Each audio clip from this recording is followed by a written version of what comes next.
Good morning, guys and girls. I hope you're all having an amazing day. This is my old but new camera. It's a camera that I've had for a little while. It's just a little point and shoot, but I'm getting used to using it. So if it goes a little bit wrong, I apologize for that.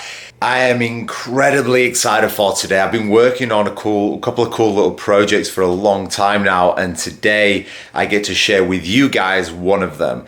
And it is, I guess, the official launch of my podcast. So this is going to be the podcast that's going to be going up today, and the first guest is a super special guest in the health and fitness space, somebody who's incredibly intelligent and making a really positive impact on the fitness space. So I can't wait for you guys to meet him. We're going to go for a little road trip down to Sydney, so it's about 2 hours away. As soon as we get there, we're going to jump straight into the podcast because I'm respectful of my guest's time. You're going to see exactly who it is. You're probably going to see it in the YouTube title here, but super excited for that. And don't forget to check out the podcast. All links and everything are going to be below. The official name of the podcast is very original. It's just called The Abby Khan Show because, you know, that's me.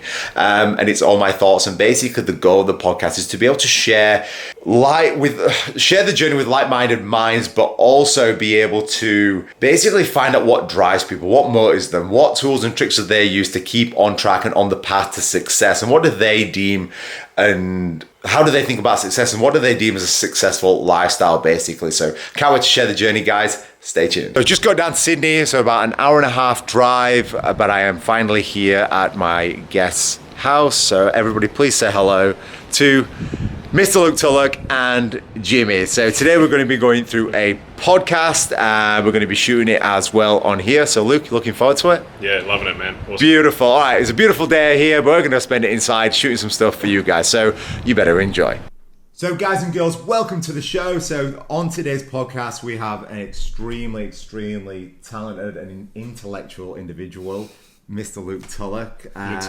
Luke is a successful health and fitness coach, neuroscientist, and is really making a massive positive impact in the health and fitness space, especially here in Australia, and I've no doubt in the world, mate. Thank you so much first and foremost for allowing me down here. But if you are not listening and you are watching it on YouTube, as you can see, this is Luke's kitchen, and it is absolutely amazing. It's got this incredible coffee that we just spoke about. Yeah. Can you tell me again what was in that, just for the viewers who are also coffee lovers? Actually, I'll get the bag so I can describe it. But so I get. I don't know if the camera will be able to see that. Oh, let's get it nice and close. Yeah. So basically, I get a subscription every fortnight from these guys, Sample Coffee here in Sydney. Of a single origin roasted for filter, and I grind it myself and all that stuff. I'm a bit of a nerd when it comes to coffee.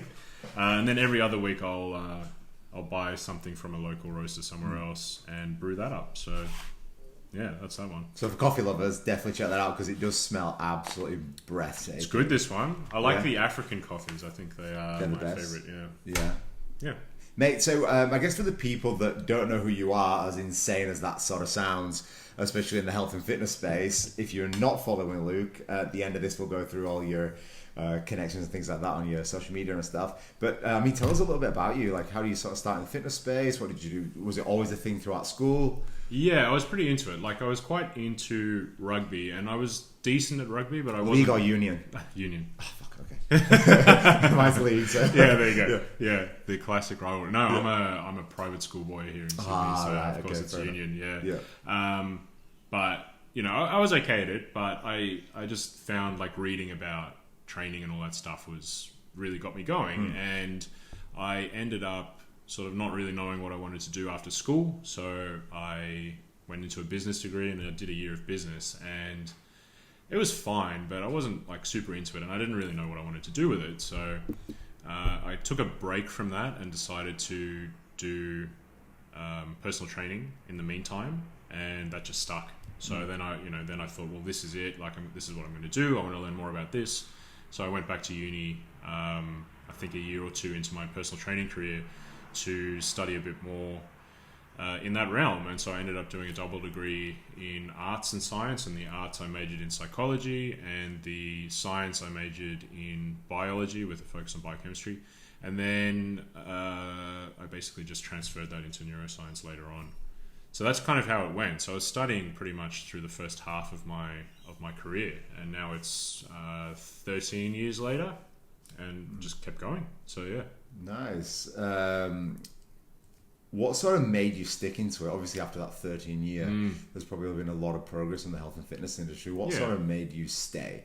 I think for me, it's interesting trying to translate science. Like, I'm a big fan of science, but it's never going to tell you what you need to do with an individual in front of you. There's always going to have that need there for a coach or somebody to translate that and apply it to an individual, their context, all that sort of stuff. And so I think to me that's quite exciting, because it allows you some creative license, but it still has to be evidence-based or grounded in evidence.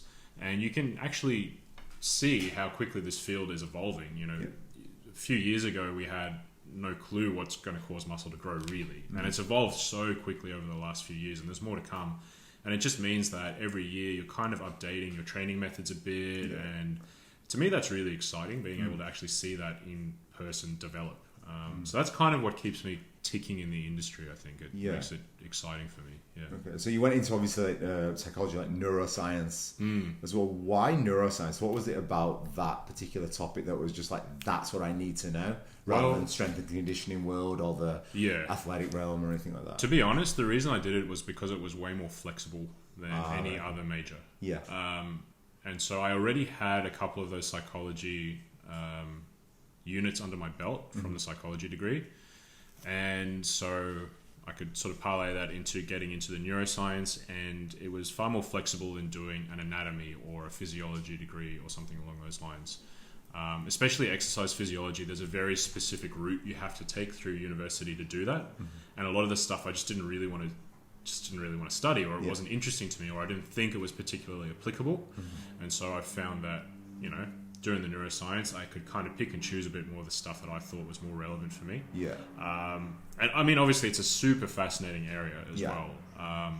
But I'm not like hard into like neuroscience necessarily. It's more the flexibility of being able to study whatever I wanted, really. And how do you feel that sort of translated into personal training itself, going from a neuroscience standpoint and knowing how cells function? Now, I've done a fair bit, not completed it completely, but Luke's physiology course, and it's absolutely fascinating. It sort of takes you back to the biology of high school, but you make it very easy to learn. Because I remember studying biology, and most of the time I didn't spend a lot of time in the classroom. Bad kid, which is great fun, but didn't do anything for my education. But you make it, I guess, exciting to learn about. Like, fuck, okay, how does this actually apply to the individual? And what I love about your approach is that practicality. So how do you sort of feel that's the neuroscience is translated into? I mean, I think like there's a few aspects to it, man, and I appreciate those comments, because I think that's kind of what I set out to do. It's hard because I would remember sitting in a chemistry lecture at the University of New South Wales, and I was quite excited because the guy who was teaching the course I was in was world renowned in his area of chemistry. I was like, this is awesome. This guy's award winning. He's internationally renowned. This is going to be amazing. And he came in and he taught something that was actually pretty simple, and it went completely over my head. And I had no idea what the hell he was talking about. And it took me actually going through one textbook, another textbook, a third textbook before someone explained it in words that made sense to me. And it wasn't that the concept was difficult, it was that it was delivered in a way that was unpalatable. It was hard to wrap my head around. And so I think that was the first big learning experience that made me think, well, if I'm going to do this with clients, like I need to somehow make this palatable for them and easy to understand. It's not that the concepts are hard, it's the delivery that's missing. And so if that's happening, that's my fuck up. Like that's my problem. So now when I present at the start, I say, look, don't be afraid to ask questions, because if you don't understand it, that's my fault. It's not your fault. So that was the first part. And then the second part, I think, is just understanding more about how the brain works, and then how we can optimize learning. Like, how can we learn skills? How can we learn information? How can we maximize retention and recall? And that was pretty pivotal for me as both a coach and an educator, because learning a physical skill and helping people to move better actually has a really close correlation with how we learn information off a piece of paper or something like that. And so I found that to be really helpful. And that angle in the neuroscience was pretty helpful for me. That's awesome, is that. So going into obviously the studies in the field that you've gone into, and this is more of, I guess, a life question, but did you have any, or do you still have an inspiration of someone that you've looked up to? So it could be a family member or somebody else in the, I don't know, the media or wherever it might be, that you're like, that's the person that's influenced my journey or my path? I don't think there's anyone specifically, but I do find, I really admire people who are logical and intellectual, but still open to ideas, I think. And there's quite a few of them in the fitness industry now. Is there any names that you could pop out? Oh, look, people like, I think, Greg Nuckols and Eric Helms and people of that nature are incredibly intelligent, but when they speak, they are open-minded, they communicate well.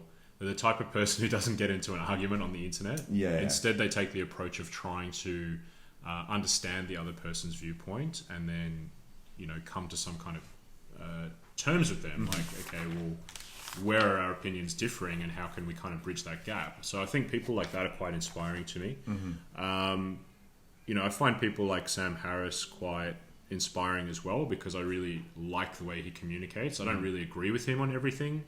I don't, kiss his ass. Like, a lot of people just think everything he says is gospel, and I don't think that's true of anybody. So, but I like the way he communicates. I like the fact that he's very logical, and he's dealing with practical issues at the same time. It's not esoteric to the point where it's not even pragmatic. You know what I mean? So somebody like that, I think I really look up to as well. Yeah, and I think in terms of like being an educator as yourself, it's super important not to, I guess, get lost in your own ego of like, okay, this is my way of thinking. Absolutely. You're like, cool, how are we going to grow Yep. if you're just never going to change your opinion? That's the danger, man. You got to remind yourself of that constantly. I think you can learn something from anybody, no matter what their skill level or intellectual level or how old they are or anything. You can always learn something from them, and I try and keep that at the forefront of my mind as much as I can. Yeah, absolutely. And I think it's when we're even looking at the last sort of 5 years with nutrition, with like the ketogenic diet, high carb, low carb, wherever it might be, there's so many people that's just so I guess got their blinkers on and like, this is the only way to do stuff. Yeah. And you're like, are you fucking serious? Yeah. Like, is that the only way to do it? It's like saying there's one way to exercise, one way to learn. We know there's not. Yeah, I mean, it's funny because like when we're dealing with the human body, I mean, think of the amount of variables involved. How can you possibly say that anything is 100% right? Like, it's so context driven. You could think of literally 10,000 variables off the top of your head right now that would influence that person's physiological state and then how they respond to training or nutrition or whatever it is. So, I mean, that's the big issue we're dealing with. Like, even doing science, it's like, that's why we can't predict things on an individual level often from a study, because it's like there's no study that's going to have the exact variables that encompass your entire life. That's just how it is. Yeah, absolutely. So you touched on before there, look, about learning and how to learn in your physiology course. Obviously, the start of it is learning how to learn. Yeah. And it's about putting things in very, very simplistic terms so that anybody, regardless if they've been in the health and fitness industry or not, can understand it. Is there a particular, I guess, how does the brain learn? Essentially what we're doing is we're wiring up nerve cells in the brain to fire in a specific sequence. So a nerve cell in the brain, most of them are called neurons. And we're trying to get neurons to interface with each other and fire up in this really specific sequence, and that helps us recall a memory. That's how we encode memories and skills. And then when they fire again in that sequence, that's us recalling the memory or the skill. So all we're trying to do is enhance that process as much as we possibly can. We kind of have two main ways that memory works and then two main modes of attention. So the two main ways that memory works is probably what most people are familiar with in terms of a short-term memory and a long-term memory. And sometimes we call the short-term memory working memory. And that has a really limited capacity. So you can kind of think of it like in a computer where you have your RAM, and then the sort of long-term storage is your hard drive. And it's kind of the same thing. And so when things are in our working memory, what we're trying to do is we're trying to encode that into all of the neurons in the long-term memory so that we can bring that back up whenever we want to. And functionally, the long-term memory is sort of functionally limitless. We can pretty much do whatever we want with that. So that's basically what we're trying to do. Now, I said there's two main modes of memory, and so that's the short term and long term, but then there's also two main modes of thinking. So we have the focused mode and the diffuse mode. And you can kind of think of that as, the focused mode is exactly what it sounds like. It's like a spotlight. When you're focused on something and you're trying to learn something, that's the focused mode. But we have another way of thinking that's much broader. It's like if you sent up a flare and it lights up a big area, that's the diffuse mode. And in the diffuse mode is where we connect different ideas together. So you might learn something very specific about the body, what's the origin and insertion of blah, blah, blah. But then the diffuse mode is what helps you connect that into, well, how can I integrate this into my training or my exercise, or what implication does that have? That's when you're walking along and suddenly you just have this idea. It's like, oh shit, I just came up with a great idea. Like I had this aha moment. That's the diffuse mode. It's like this subconscious mode that's very creative, that links up all these different ideas from information that you've previously learned. So when we're trying to shift things from the short-term working memory into the long-term memory, we need to make sure that we're properly engaged in that focused mode. And that means things like limiting distractions, blah, blah, blah, creating a good learning environment, that kind of thing. But we need to be able to shift into the diffuse mode as well at certain times, because that's when memories actually form and strengthen. And that's when we're strengthening those neuronal networks that we've created. And things like exercise and sleep and spaced repetition can really help with strengthening those memories once they've shifted into the long term.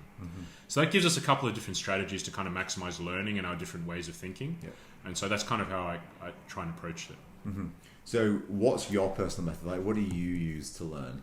What I do is, there's basically a few rules that we need. We need to be completely focused on whatever we're learning, which means no distractions. So social media, music, a lot of people like to study when they're listening to music, and the research indicates that that's not ideal.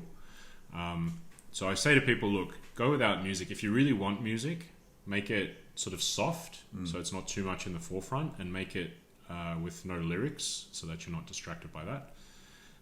So I do it in silence. And then having a proper routine. So you kind of want to have a typical day or environment that you usually learn in or you usually study in, and that helps to set up the brain to learn. So it's a prompt.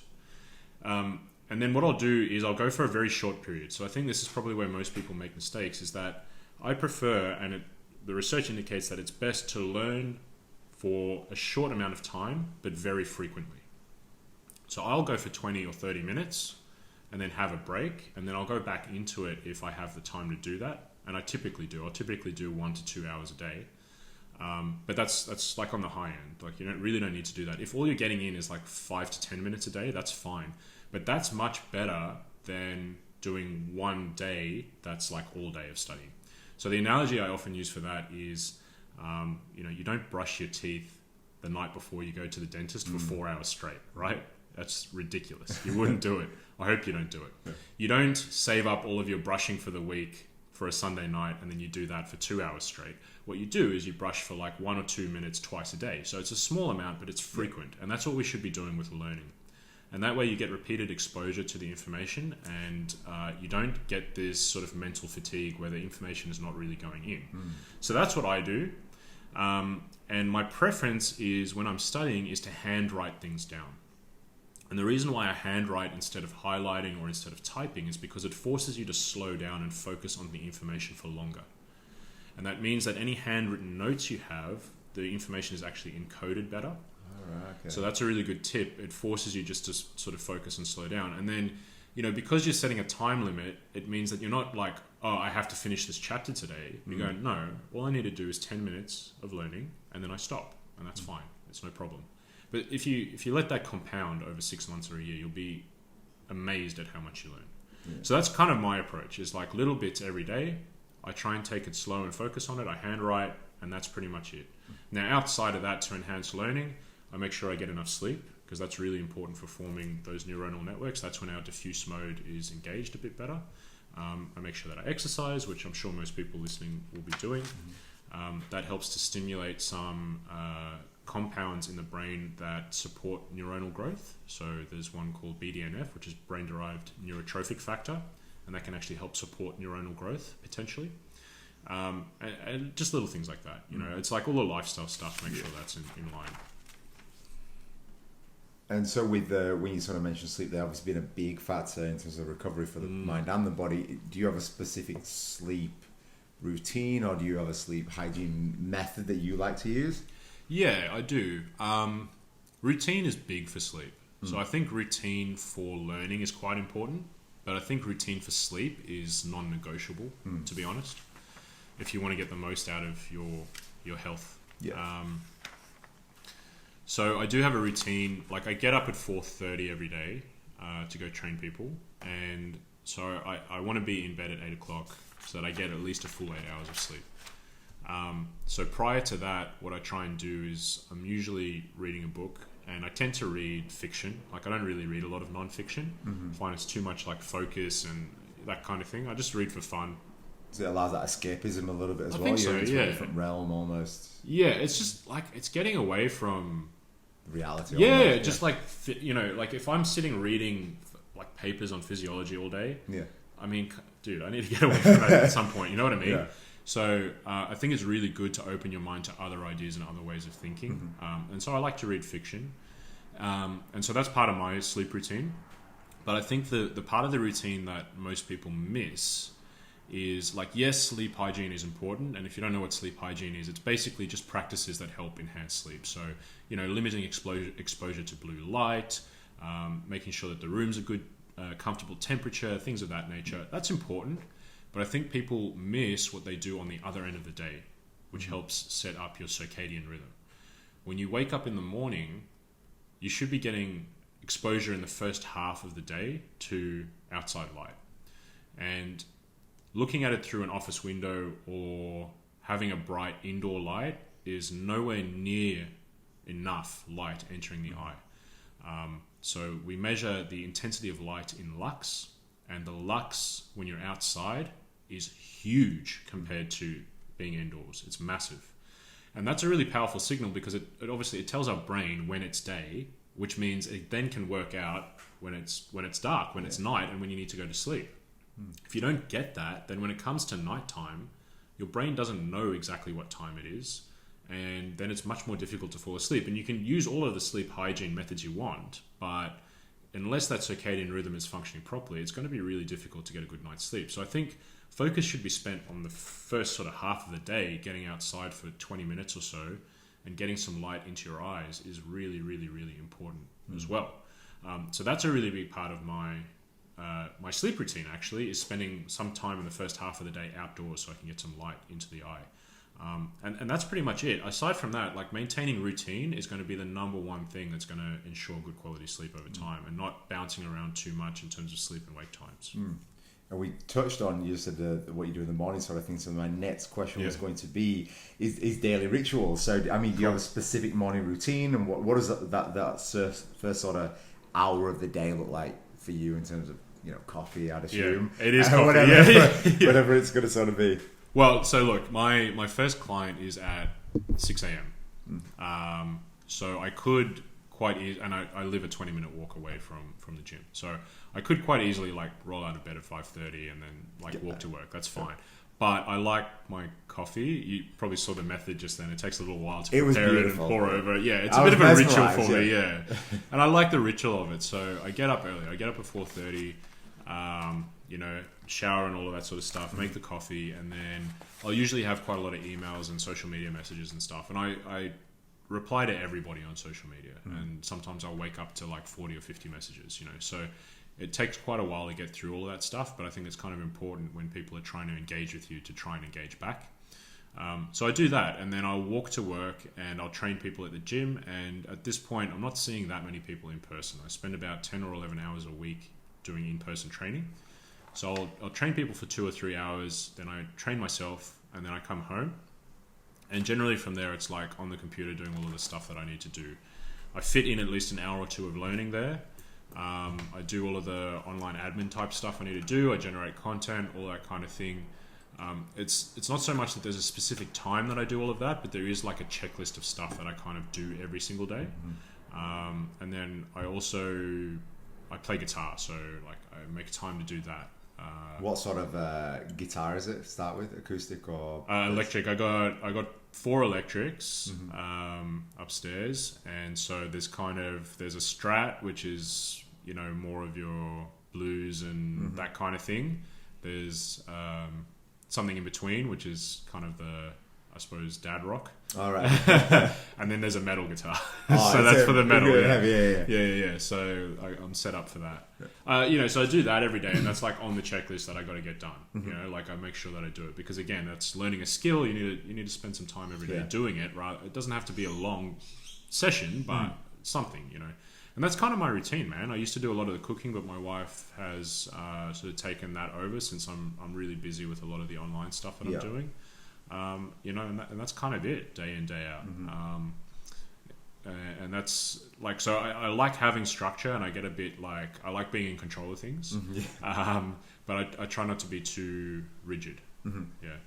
No, that's awesome. And actually, true credit to what you sort of said there about replying to everybody. Is the recording? Yeah, it is. Is that no matter how many, obviously you do the Q&As and things like that a hell of a lot, which is awesome on Instagram stories, and you reply back to all of those, as many as you can. But whenever I've personally messaged you through an inbox with something else randomly outside of the queue, you've always got back to me. Always. So true credit to you, because I'm the most forward person in the world. I will, as we sort of said before, it's like, if I don't know, I will ask. It's like the old quote is like, the wise man does today what the foolish man will eventually do. So you may as well ask and learn very, very quickly, and then you can move on and grow and learn and create those neural links. Totally, totally. But every time I've done it, and I've done it to a lot of other social media influencers, and got like nothing back. I completely understand that they've got hundreds of messages to probably get to, but regardless of that, end of the day, like, you're building your personal brand. That's your reputation. If you didn't have social media, it's like somebody walking to you in the street and asking you a question, you're going, get back to you later. And never fucking doing it. I do anticipate that, like, once it gets to a certain point, like, that's just going to be too time consuming to do. However, I feel that they don't owe me anything. They're engaging with me. They're asking me questions. I feel like I owe the people who are following me something. I still can't believe that nearly 20,000 people are actually listening to what I have to say every day. People are coming to seminars and paying to hear what I have to say. It's incredible to me, and so I really feel like I owe something. And I'm putting myself out there, and if people are asking me questions, then I think I owe it to them to give them some sort of answer. So I think it's just having that perspective helps a lot, and it makes you feel quite grateful, to be honest. And I love that you got that perspective, because it's that humbleness, and that's what's going to allow that longevity and people to actually give a shit about you as a human being, rather than people following you because you're a quote-unquote celebrity, and as soon as you're no longer the it thing or the popular thing, they'll just leave you. I'm like, see ya, fucker. Totally, man. But because of that thought process and the way you sort of are, people just follow you forever because you're a genuine human being. And that's what we can really ask for from anybody. Totally. It's important. Absolutely. So a big thing that I get asked personally a lot, and I want to know your thoughts on it, is in terms of training specifically, is peak week. So whether you're training for a photo shoot or a show, stepping on stage, wherever it sort of might be, peak week essentially is the sort of nitty gritty there. Okay, it's time to really fucking delve in. What do we sort of need to do in peak week? Obviously, first and foremost, you need to be ready. That's very important. Because nobody looks like absolute shit and then goes, don't worry, peak week's around, I'll look great in a week. Totally. So I mean, what are your sort of processes? What do you sort of do? I mean, let's start with a nutritional perspective. Is there, obviously it's going to be, it depends on the individual, but are there some generic guidelines that you try to follow? So I mean, let's talk about nutrition first, and then we'll go into training. What I try and do is keep it pretty simple for people. Generally, what I try and do is I'll aim to have someone ready for whatever they're doing, like a couple of weeks beforehand. That's my ultimate goal. Because then what we can do is, let's say 2 weekends before the big day, you can have a bit of an experimental, let's see what happens when we carb load you for 3 days or whatever it is. So generally what I'm trying to do a couple of weeks out is to have a bit of a dry run. Let's see what happens. let's see how you respond. And it's easier, obviously, if you've coached someone before or if they've done that before, to understand, well, this is how my body tends to respond to things. At that point, I'm generally I'm giving people kind of diet break things. So typically, hopefully people will be lean enough in the last sort of 4 to 6 weeks that, you know, most of the days of the week for them might not even be in a deficit. They might be in a maintenance for 3 or 4 days of the week, and then a deficit in 3 or 4 days of the week, depending. You know, so that gives you a pretty good idea on how they're going to respond to giving them more carbohydrate. And the goal with the more carbohydrate is basically to mitigate the stress response and to maximize the amount of glycogen in the muscle, so that you have fuller muscles and you can actually see them because you've mitigated the stress response, which means you're not holding water underneath the skin. So that's kind of the idea. Now, for some people, it's really straightforward, and it's just like you start doing those kind of almost short diet break, refeed sort of days or weeks where they're not in a deficit all the time, and they just look better and better and better. And it's like, okay, sweet. We'll just continue that up into whatever you've got going on. And is that at maintenance or do you go surplus? Generally, I go maintenance. Yep. Yeah, and I'll calculate a maintenance based on their body weight. You've got to ride that line because obviously you don't want them to start spilling over and that kind of thing. But I mean, it's all kind of guesswork anyway, right? At that point, so that's what I tend to do. Other than that, I make sure that although we might be eating more, it's not now a ticket to like widen the variety of food that they're eating too much, because obviously you open yourself up. Sorry about that, guys. Camera just went off. Been a dick. That's okay. We're back on. We're good. I tend to put that towards the end of the week with them for the peak week. It's going to be towards the back of the week, but in terms of timing during the day, there's no specific timing during the day. As long as they can kind of get it in. Obviously, trying to space it out is going to be better for them gastrically because you're now giving them more food that they're not used to. So that's something to consider. But other than that, you know, like it's quite straightforward. It's like a typical carbohydrate loading thing that you might see for an endurance event or something like that. Do you do a percentage per times per body weight? Something like generally speaking, it might be like 4 to 6 grams per kilo of body weight. That's happening for like 3 days before the big day, something like that. And in terms of like vegetables and stuff like that, you said obviously with the fibre intake, do you cut them out leading up into just as a precaution, I guess? Yeah, more precautionary. I try to keep it down a little bit because the thing is, there's a bit of a lag with that, right? So like the problem is once you've identified that it's an issue, you might not really have the time to pull that back yet. It's going to kind of potentially be an issue for maybe like a couple of days. And at that point, you don't really want to have that happening. So, you know, it's fine for like a week or so to be like reasonably low on your vegetable intake. Obviously, we don't want that long term, but it's not really an issue in a peak week. So I tend to keep that pretty low. What about protein and fats? Do you do fat? I still keep quite low. Like generally speaking, for any competitors or people prepping for something, I keep the fat kind of as low as they can tolerate. Really, I feel that the physiological effect from having more carbohydrate far outweighs the benefit of fat. Now, if there's a particular reason, like they just far prefer fat or they feel like they do better on fat, I'm happy to kick that up a little bit. If it makes their food choices a bit easier, I'm happy to kick that up a little bit. But I tend to try and keep fat quite low. I tend to try and keep protein like middling. I don't go very like on the lower end of a range. I don't go very high with protein typically. I tend to keep it somewhere in the middle, like around 2 grams per kilo of body weight, something like that is where I tend to keep it. Fat, generally the lowest I'll ever go is 0.5 grams per kilo, but for most people they're going to be sitting at 0.6 to 0.7 to 0.8 grams per kilo. And then carbohydrate will fill out the rest of the calories, and that continues into peak week. That's the same. And I guess the night before there's always an interesting conversation of, is it going to be a dirty meal, or can I go get burger and fries or a pizza, or is it going to be a bit more clean? What are your sort of thoughts on well, interestingly, I think a lot of people look better after they have junk food because it's like a bit of a stress relaxation thing. And I also think that, you know, they're getting a bit more sodium in there, which is probably going to help a little bit with increasing the pump, right? So having said that, I think you can take those principles without the junk food because, again, the junk food is variability. Like if there's sauces or lactose or anything in there that could cause gastric upset, I don't want to have it. So I tend to save that for later. And so I tend to try and keep it the same foods that they've been eating, just more of it. That's all. Yeah, okay. Yeah, it makes complete sense. So training wise that week, are you sort of hitting like a big leg day or something like that, start of the week, and then tapering off and doing more whole body training leading up to the show? Pretty much exactly that. So it kind of tends to be like whole body circuits for like the last week or two. But definitely pulling legs out, especially for female competitors, you know, from the start of the week, you might do like Monday, Tuesday, you might train legs, but after that, I'm cutting it out. You just don't want any localized inflammation there, making it look a little bit soft or blurry or anything like that. So that's definitely what I would do.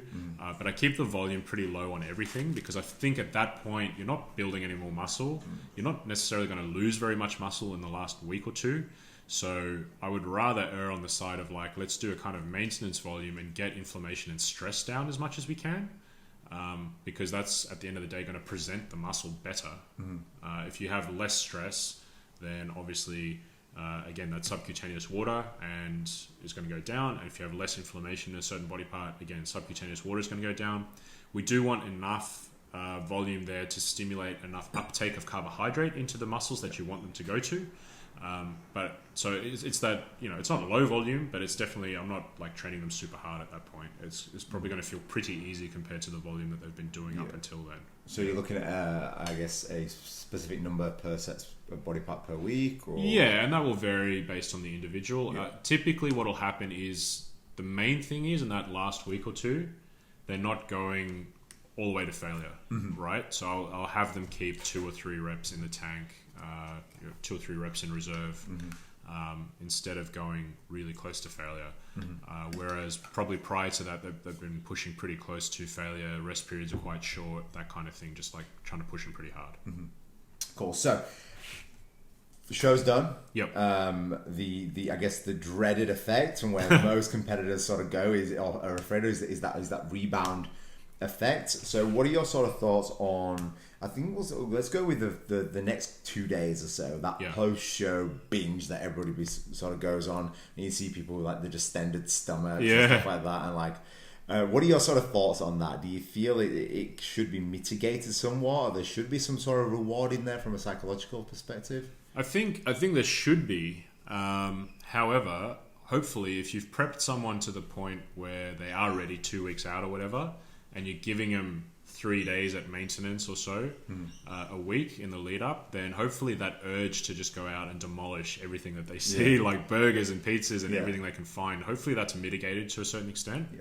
I think that trying to have that discussion with the trainee about, you know, yes, definitely go out and enjoy yourself for the next day or two. However, you know, you've got the next several weeks to enjoy yourself over. Like, don't blow your load in one day. You know what I mean? Like, you could make the next week or two really enjoyable with foods you want to eat if you space it out nicely. Now, the reality is, they're always going to be more prone to gain body fat at that point. Your brain at that point recognizes that you're starving. And to be honest, any physique competition or a photo shoot where you get legit lean, that's competitive starvation. Like you're genuinely starving yourself.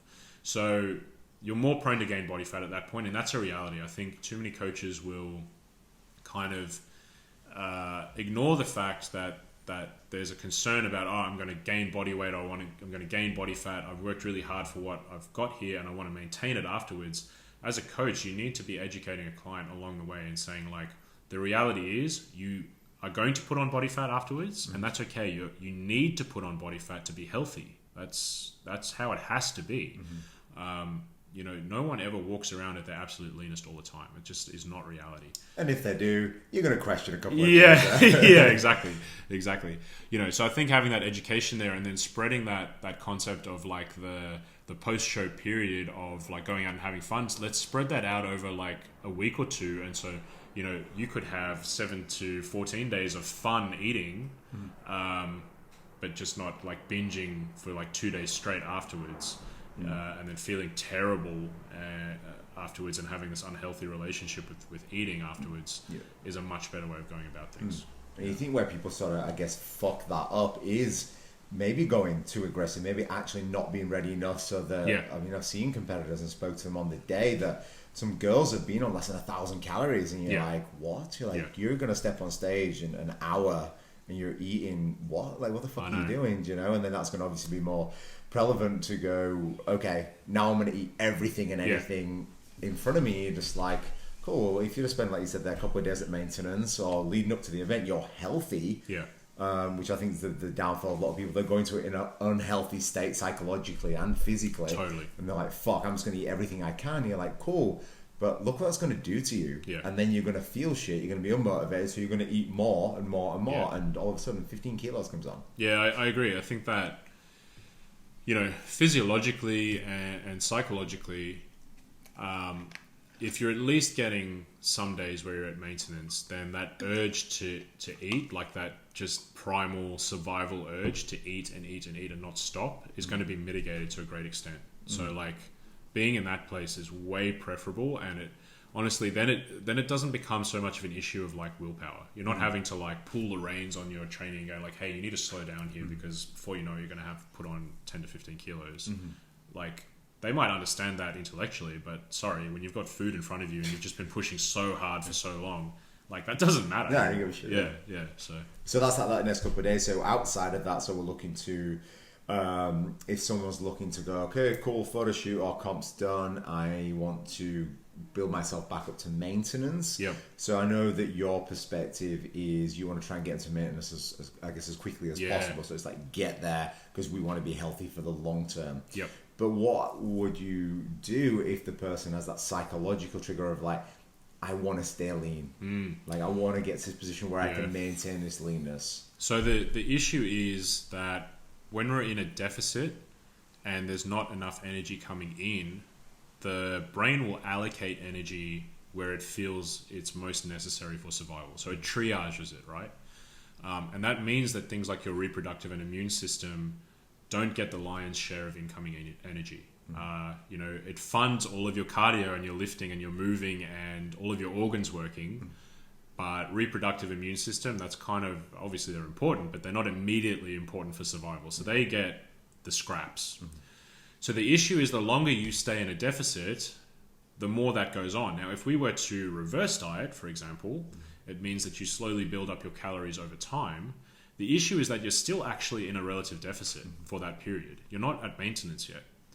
My take is we need to get to maintenance as soon as possible so that recovery of those systems can commence as soon as possible. And that means you can kind of get on with your next phase of training and your next phase of life as soon as possible.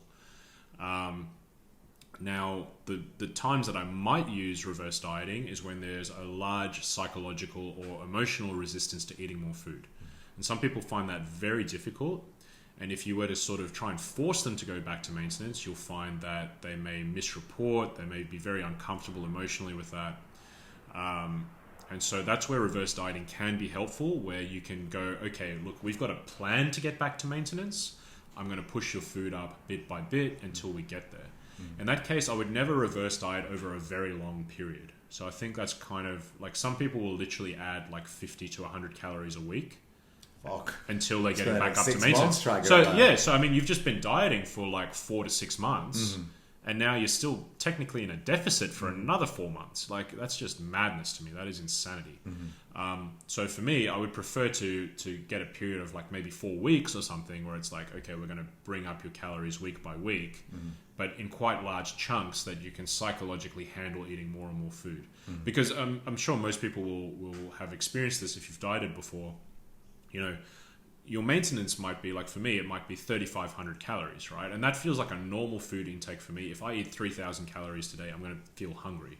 When I'm dieting and I'm on 2,500, now that feels like a normal amount of food to me. And when I want to go back to eating 3,500, all of a sudden, that just feels like such a huge amount of food. It's psychologically difficult to eat that amount. You know, whereas if I could sort of push that up to, you know, from 2,500 to 2,750 to 3,000 to 3,500, it's easier for me to get used to each level of intake. And then you don't get that same sort of physiological and psychological pushback from it. So that would be a strategy that I would potentially use. And is there a particular rate of increase in calories? You said that was it 200? Is it 150 to 250? Over how long roughly? I would say anywhere between sort of 2 to 4 weeks is probably fine. I don't really want to extend it past that. So whatever it takes for you in equal increments to get up that amount, that's fine in my mind. But like people have to realize as well, if you think you're increasing by 100 calories a week, like listen, your intake and your output has a natural variance in it, and there's misreporting that happens subconsciously, regardless of who you are, regardless of how good you are at doing it, regardless how meticulous you are.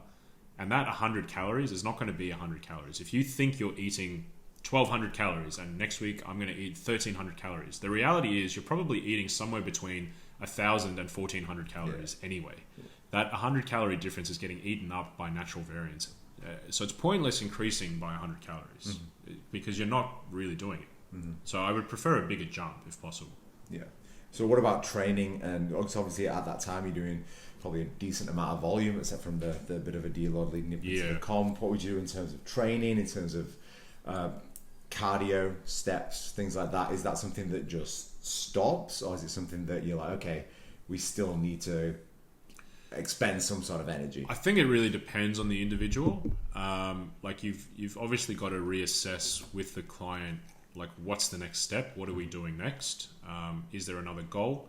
You have to assess how they've gone into that competition, like or that photo shoot, because different people are going to be at different stages. Some people will literally go in and it's like, for females, I've still got my period. I've had, I'm not that low on calories. We didn't have to do that much cardio. Like happy days, beautiful. Other people, you're going to have to go pretty hard. Like I recently prepped a lady for a photo shoot, and the biggest issue around everything was work stress.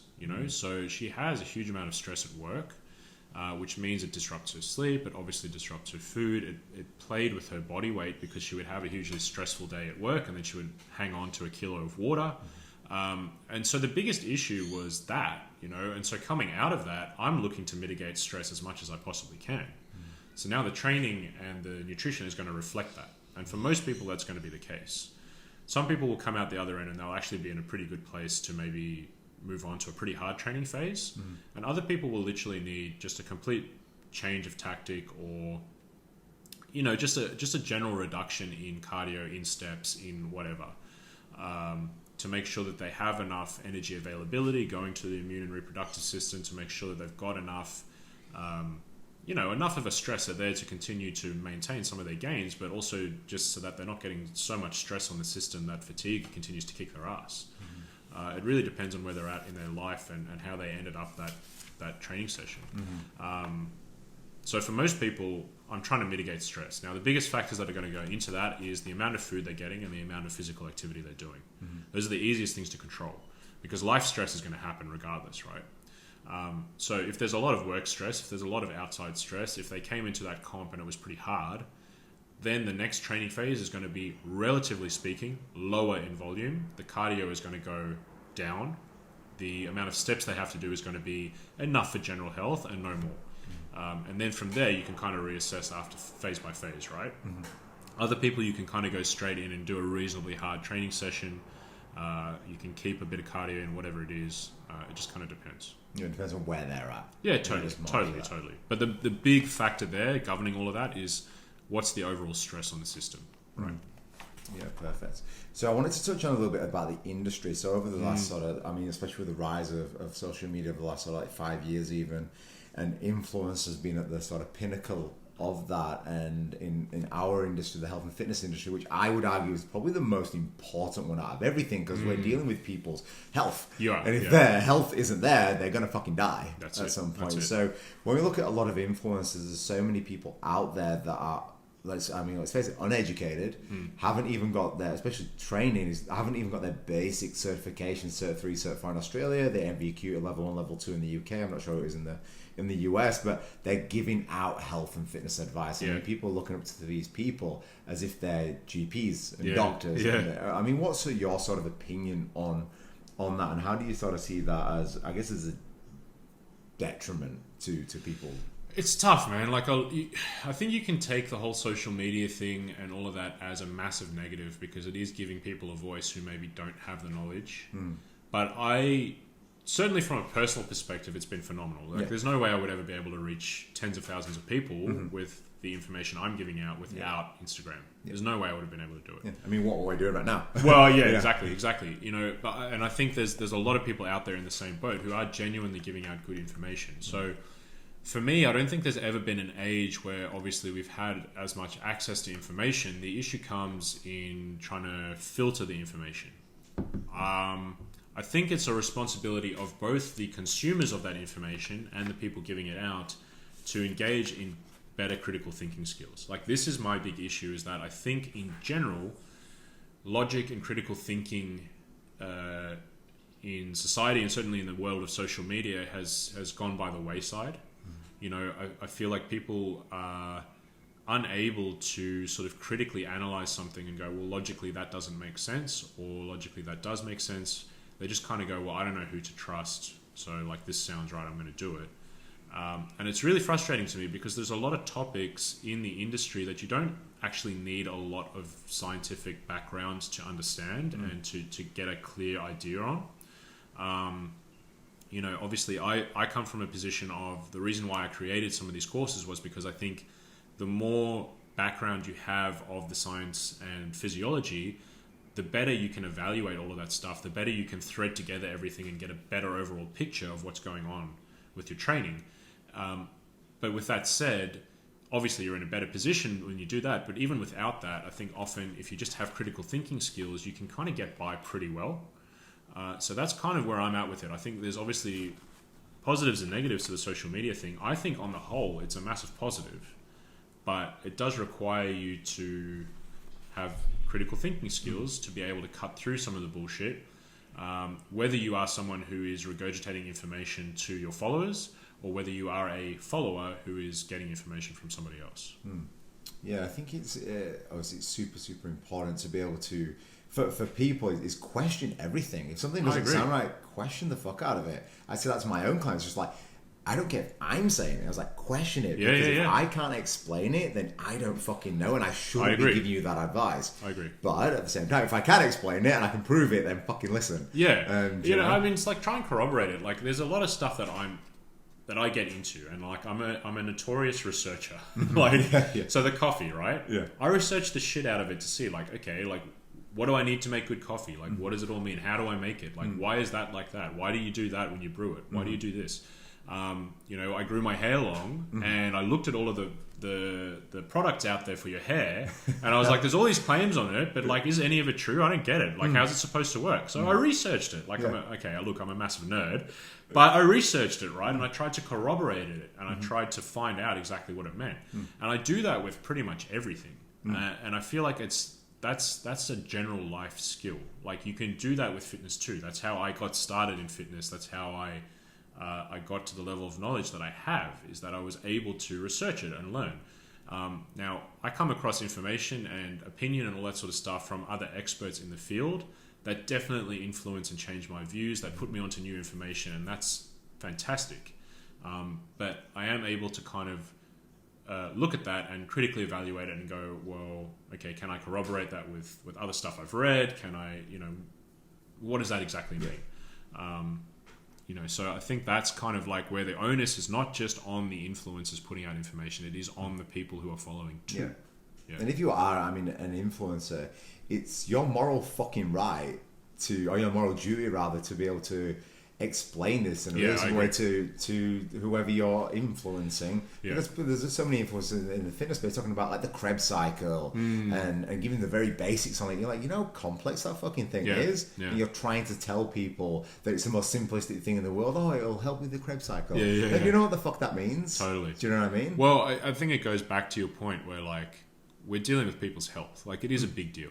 You know, it's not just this. What we do can change someone's life forever, for good or for worse. You know, so there's a huge responsibility on you to kind of make sure your information is correct to the best of your knowledge. And everybody's going to be wrong every now and then. You don't know what you don't know, but nonetheless.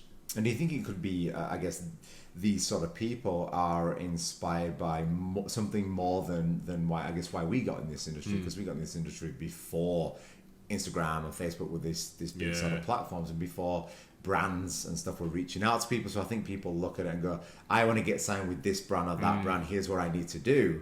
You know, so that's a wrong way of thinking about it. Yeah. You know, think about why you're doing it in the first place. Do it for the right reasons. Yeah. And this brand might look at you and go, yeah, you know what? You're the right person to do this, rather than you look good, you have abs, you've got a great ass, you've got big boobs, whatever it might be. We're going to sign you, or whatever it might be. It's just, that's the wrong reason to get into this. You know what it is? I think it's just short-term vision. Yes, yeah. I think that's the big issue. And like, you can look at it and go, look, if I manage to kind of pull the wool over enough people's eyes, I can make a lot of money online, sort of thing. Yes.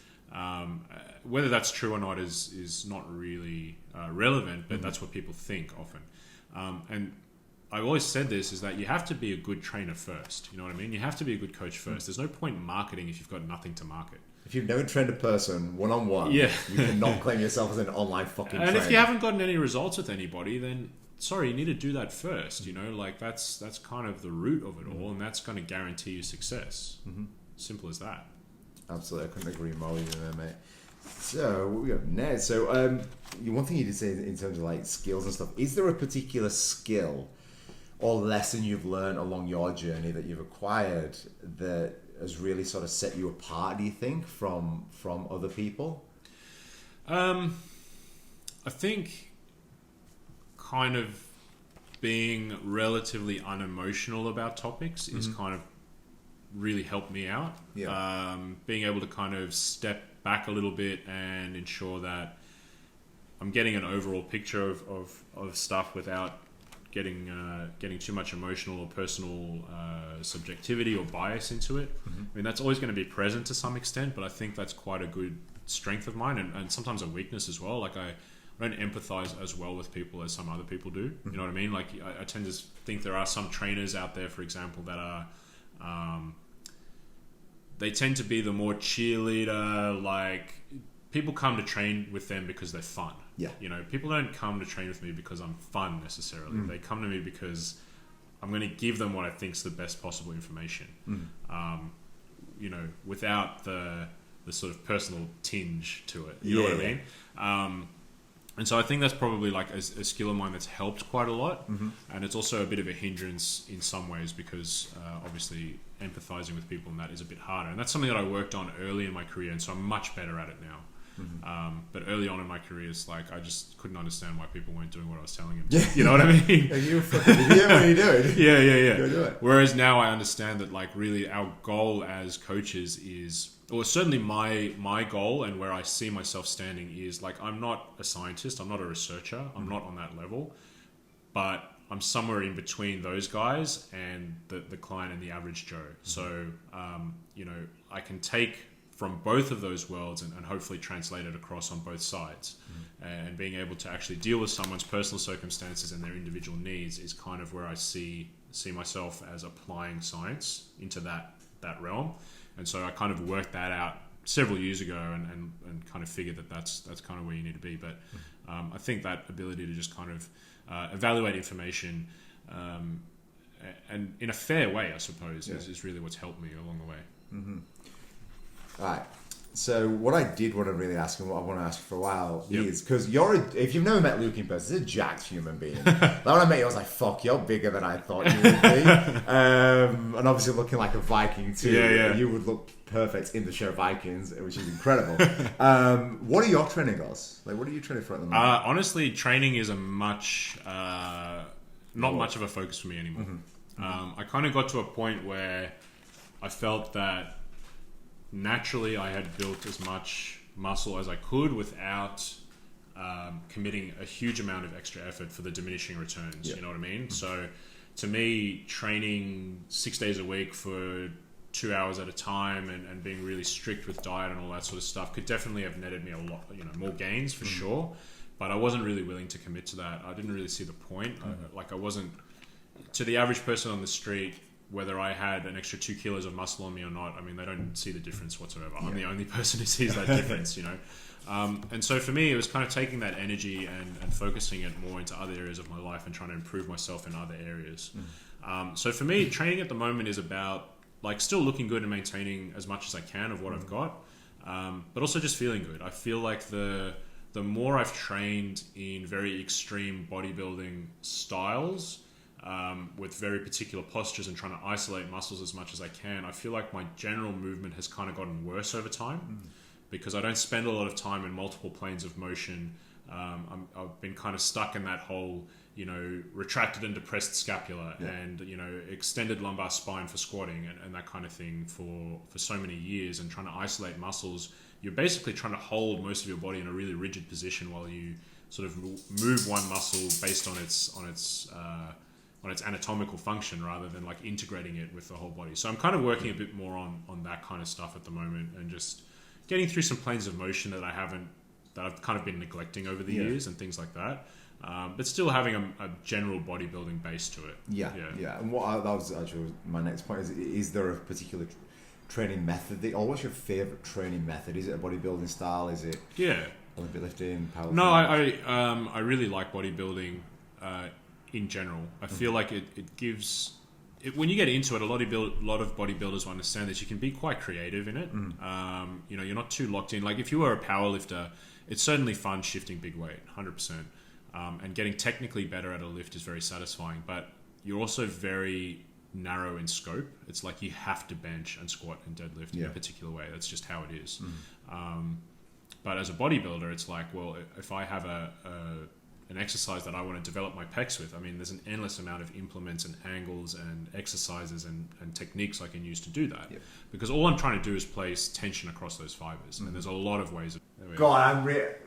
If you are watching the video, make sure you go check the podcast off, because I didn't realize that the video stopped for some fucking stupid reason. But the audio's still there. Yeah, the audio is good. Yeah, sorry. So I've got this. I launched this Fitness Fundamentals membership site recently, and so that's kind of like where I want to dump a lot of the content that I produce and just make it really accessible to everybody. So my goal is to really make sure that is as good as it possibly can be over the coming months, and sort of finish out the year with a good membership base, because, you know, the more members I have there, the more I can focus on it, and the more money I can use to actually go to people to help me out with it and get other professionals on board and that sort of stuff. So that's kind of the goal with that. And then next year we're looking to do a lot of travel, you know. So my wife and I, my wife's Swedish, and her brother's having a child next year, and we'd like to be there for that. We have a lot of friends overseas as well.